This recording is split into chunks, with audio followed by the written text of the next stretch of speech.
Hello नमस्कार दोस्तों, कैसे हैं आप सभी। एक बार फिर से आप सभी का स्वागत है आपके अपने यूट्यूब चैनल प्रॉफिट स्टडी में। तो आज की इस वीडियो में बात करने वाले हैं कि विगत कुछ दिन पहले आप लोगों ने देखा कि मिनिस्ट्री ऑफ रेलवे मंत्रालय की तरफ से एक ऑफिशियल नोटिस जारी करके यहाँ पे जितने भी एक्ट अप्रेंटिस वाले साथी हैं उनको यहाँ पे इन्फॉर्म किया गया कि आप लोगों के लिए 20% कोटा ही रहेगा और 20% कोटा को बदलकर हम आपको ना ही वन टाइम सेटलमेंट दे सकते हैं और ना ही हम आपके लिए जीएम पावर पुनः फिर से लागू कर सकते हैं, जैसा कि 2015 से पहले यहाँ पे आप लोगों के लिए चलता था।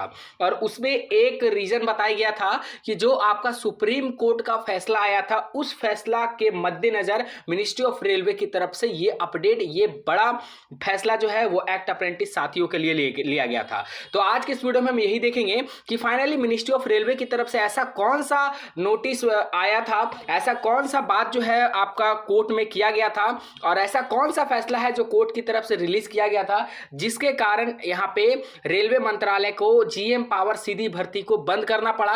क्या ये सच में ऐसा कुछ हुआ था या एक प्रकार का ये जुमला था जो यहाँ पे सरकार अप्रेंटिसशिप साथियों के साथ कर रही है। तो संपूर्ण जानकारी आज के इस वीडियो में देखने वाले हैं। तो चलिए वीडियो की शुरुआत करते हैं। इससे पहले जितने कैंडिडेट चैनल पे फर्स्ट टाइम आए सब्सक्राइब नहीं किए फटाफट करके सब्सक्राइब कर लीजिएगा रेलवे की पल पल की अपडेट के लिए। और इसके साथ साथ डिस्क्रिप्शन में आपको टेलीग्राम ग्रुप, व्हाट्सएप ग्रुप का लिंक मिलेगा, जरूर ज्वाइन कर लीजिएगा। हर तरह का लेटेस्ट इंपॉर्टेंट अपडेट कंटिन्यू आपको वहां पे देखने को मिलते रहते हैं। ये है आपका रेलवे बोर्ड का ऑफिशियल नोटिस जो आपका 20% रिजर्वेशन के regarding course complete act apprentice CCA के रिगार्डिंग यहाँ पे न्यू दिल्ली 10 जुलाई 2024 के डेट में government of India ministry of railway board की तरफ से रिलीज किया गया था। ठीक है, इसमें हालांकि 3 इसमें पॉइंट रखा गया है। सबसे पहले बोला गया है कि जो 20% रिलैक्सेशन है वही आपको मिलेगा और उसके बदले में आपको जनरल मैनेजर जो जीएम पावर था वो आपको पुनः यहाँ पे नहीं दिया जा सकता है फिर से। ठीक है, और इसको लेकर जो इंस्ट्रक्शन था वो आपका 21/6/2016 के डेट में रेलवे बोर्ड की तरफ से पब्लिक किया गया था। उसके बाद यहाँ पे बात करेंगे तो आपका देखिए यहाँ पे सेकंड नंबर पॉइंट में बोला गया है, हालांकि जब आपका जीएम पावर आप लोगों से वापस ले लिया गया तो जब आपका 2019 में ग्रुप डी का भर्ती का नोटिफिकेशन जारी हुआ था तो उस टाइम आपको यहाँ पे 1/3 और यहाँ पे पीटी से एग्जाम्पशन आप लोगों को दिया गया था। ठीक है, 1/3 और 2/3 आप लोगों को अभी प्रेजेंट टाइम में चल रहा और पीटी के रिगार्डिंग भी यहाँ पे अपडेट आ चुका है तो पीटी भी का भी रिलैक्सेशन आप लोग को मिलेगा। अब यहाँ पे देखिए सेकंड नंबर में आपको बोला गया था कि the Uma Devi judgment of honourable Supreme Court makes it clear that recruitment can be made only after a proper competition along qualified person similarly. तो यहाँ पे आपका क्लियर बोला जा रहा कि आपका जो उमा देवी का जजमेंट आया था सुप्रीम कोर्ट की तरफ से उसमें क्लियर कट ये बोल दिया गया था कि आप अगर किसी भी नौकरी के लिए यहाँ पे आवेदन करते हो तो आपको सीधी भर्ती नहीं किया जा सकता है। इसके लिए आपको यहाँ पे प्रॉपर कंपटीशन फाइट करना पड़ेगा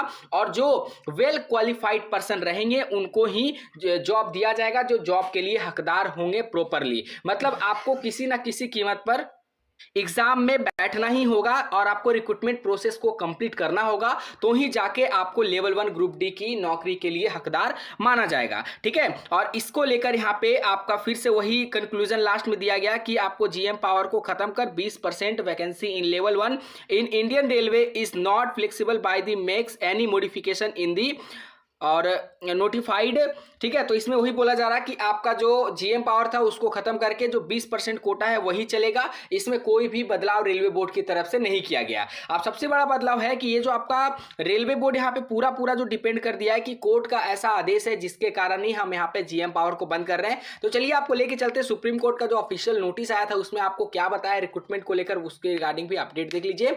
आखिर क्या सच में कुछ ऐसा है या फिर रेलवे बोर्ड जीएम पावर को पुनः लागू नहीं करना चाहता है, इसीलिए यहाँ पे सुप्रीम कोर्ट का नोटिस का हवाला दिया जा रहा है। तो ये देखिए वो है आपका ऑर्डर जिसके बारे में यहाँ पे रेलवे बोर्ड इस लेटर का प्रेफरेंस लेते हुए अपना जो फैसला है वो सुनाया है। ठीक है, और ये जो ऑर्डर है आपका सुप्रीम कोर्ट की तरफ से यहाँ पे जारी किया गया है जिसमें यहाँ पे एक्ट अप्रेंटिस के मामला को लेते हुए और भी बहुत सारे यहाँ पे मुद्दे को इंक्लूड किया गया है। तो हम सिर्फ उस मुद्दे को देखेंगे जो हमारा सीसीए छात्रों से जुड़ा हुआ है। अगर सबसे पहले आप यहाँ पे देखोगे तो जो यहाँ पे उमा देवी का जो जजमेंट आया था वो आपको यहाँ पे हम दिखा दे रहे हैं। ठीक है, ताकि आप लोग यहाँ पे और श्योरिटी से इसका जो पहचान है वो कर सको। देखिए यहाँ पे क्लियर कट बोला गया है कि आपका upon the judgment of this court in state of Karnataka versus Uma Devi reported in 2006। ठीक है, तो यहाँ पे जो आपका ऑफिशियली अपडेट है ये उमा देवी सुप्रीम कोर्ट की तरफ से आपको देखने को मिल रहा है। अब चलिए इसको कन्वर्ट कर देते हैं हिंदी में ताकि आप लोग और अच्छे से इस पर्टिकुलर पूरा जो नोटिस है उसको अच्छे से समझ सको। तो फाइनली देखिए जो नोटिस है हिंदी में आपके सामने आ गया। अब एक एक करके सभी जितने भी चीज़ें बताए गए हैं उसके ऊपर हम बात करेंगे। देखिए यहाँ पे आपको क्लियर कट बोला जा रहा है कि केंद्रीय प्रशासनिक न्यायाधिकरण का निर्णय इलाहाबाद पीठ दिनांक ये सारा कुछ बताया गया कि आदेश थे खारिज कर दिया गया और न्यायाधिकरण के फैसले ने इसे नकार दिया। अपीलकर्ताओं को नियमितकरण और समा सम्मेलन की याचिका जिनके विरुद्ध लेख लिपिक के पद पर नियुक्ति की गई, ये आपका लेख लिपिक का पद है। ठीक है, उसके बाद अब जैसे यहाँ पे स्क्रॉल करके नीचे बढ़िएगा तो आपका रेलवे का भी यहाँ पे आपको दिखेगा। ठीक है, दिनांक 21/2/1991 के अधिसूचना के अनुसार अपीलकर्ताओं को शुरू में ही पूर्व कैडर में नियुक्ति किया गया था। चयन के बाद लेखा लिपिक के पदों पर नियुक्ति, इसमें लिखित परीक्षा और मौखिक साक्षात्कार शामिल होंगे। इसके प्रतिनिधित्व को अस्वीकार किए जाने के बाद मंडल रेल प्रबंधक को नियमितकरण 1999 में अपीलकर्ताओं ने केंद्रीय न्यायालय से संपर्क किया। ठीक है, उसके बाद यहाँ पे आपको बोला जा रहा कि मूल रूप से प्रशासनिक न्यायाधिकरण आवेदन को खारिज कर दिया गया।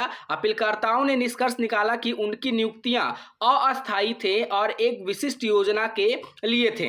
इस प्रकार उन्हें नियमितकरण और अवशोषण का अधिकार नहीं देना, अस्थायी पदों पर नियुक्ति किया गया।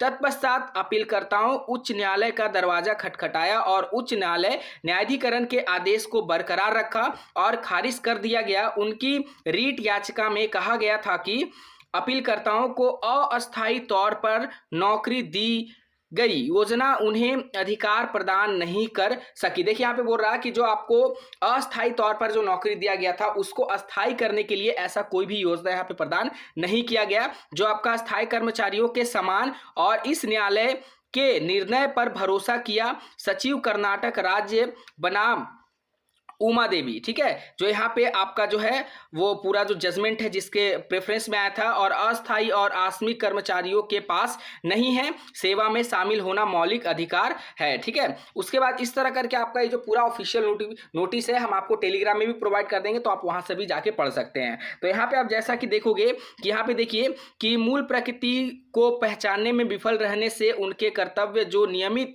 के साथ संरेखित होते हैं, अस्थायी और अस्थायी नौकरी के बजाय रोजगार योजना आधारित भूमिका के मूल रूप थी के लिए नियुक्ति किया गया। इसके अलावा उनके पदोन्नति नियमित रूप से गठित विभागीय पदोन्नति समिति के चयन प्रक्रिया के बारे में बताया गया, और उससे वहां पे आप लोगों का जो पूरा ऑफिशियल है उसके रिगार्डिंग यहाँ पे जो आपको एक एक करके अपडेट देखने को मिलेगा। ये पूरा पीडीएफ जो है 9 पेज का है, तो आप इसको एक बार ऑफिशियली भी रीड कर लीजिएगा। और यही वो नोटिस है जिसका हवाला देते हुए यहाँ पे आपका मिनिस्ट्री ऑफ रेलवे की तरफ से अपडेट आया कि वो फिर से यहाँ पे एक्ट अप्रेंटिस वालों के लिए जीएम पावर जनरल मैनेजर के थ्रू नियुक्ति नहीं करा सकता है। ठीक है, अब देखते हैं आगे कि यहाँ पे क्या कोटा के रिगार्डिंग भी यहाँ पे बात चल रहा है कि कोटा बढ़ेगा या फिर नहीं बढ़ेगा, या फिर ओटीएस लागू हो पाएगा या फिर नहीं हो पाएगा। इसके रिगार्डिंग भी जैसे कोई ऑफिशियल अपडेट आता है तो हम आपको वीडियो के माध्यम से जरूर अपडेट करेंगे। हालांकि रेलवे तो पूरी तरह से यहाँ पे खारिज कर चुका है कि हम पुनः ना आपको जीएम पावर दे सकते हैं और ना ही आपको वन टाइम सेटलमेंट यहाँ पे दे सकते हैं। जो आपका कोटा है जो 20% पहले जैसा आप लोगों को मिल रहा था वैसा अभी भी मिलेगा, और जो भी रिक्रूटमेंट आएगा, जो आपका अक्टूबर में रिक्रूटमेंट आने वाला है, उसमें जितने भी पद पे रिक्रूटमेंट आएंगे, चाहे 80,000 हो 1 लाख हो, उसमें आपका 20,000 पोस्ट जो है सीसीए छात्रों के लिए रिजर्व रहेगा। बाकी इसके ऊपर आपका क्या जजमेंट है हमें कमेंट बॉक्स में मेंशन करके जरूर बताइएगा। वीडियो को सभी सीसीओ साथियों तक शेयर कर दीजिएगा ताकि सभी छात्रों को पता चल पाए कि यहाँ पे क्या जजमेंट आया था और कोर्ट की तरफ से क्या नोटिस निकला गया था, जिसके बाद रेलवे बोर्ड की तरफ से भी यहाँ पे ऑफिशियल नोटिस जारी करके यहाँ पे सभी को बता दिया गया। ये जो नोटिस है आपका 30 जनवरी 2024 के डेट में यहाँ पे रिलीज की गई है, कोई ज़्यादा पुराना नहीं है, ठीक है। तो आप इससे भी अंदाज़ा लगा सकते हो। तो चलिए आज के लिए इतना ही। बाकी इससे रिलेटेड आपके मन में जो भी सवाल होगा, जो भी जवाब होगा, हमें कमेंट सेक्शन में मेंशन करके जरूर बताइएगा। ये पूरा देखिए लास्ट जो समरी है आपको यहाँ पे देखने को मिलेगा कि उच्च न्यायालय के फैसले को रद्द किया गया और उन्हें अपीलकर्ताओं के विचार करने का अधिकार दिया गया अपने पदों को नियमित करने के लिए, और इसे ये सारा कुछ जो अपडेट है वो आपको यहाँ पे देखने को मिल रहा है।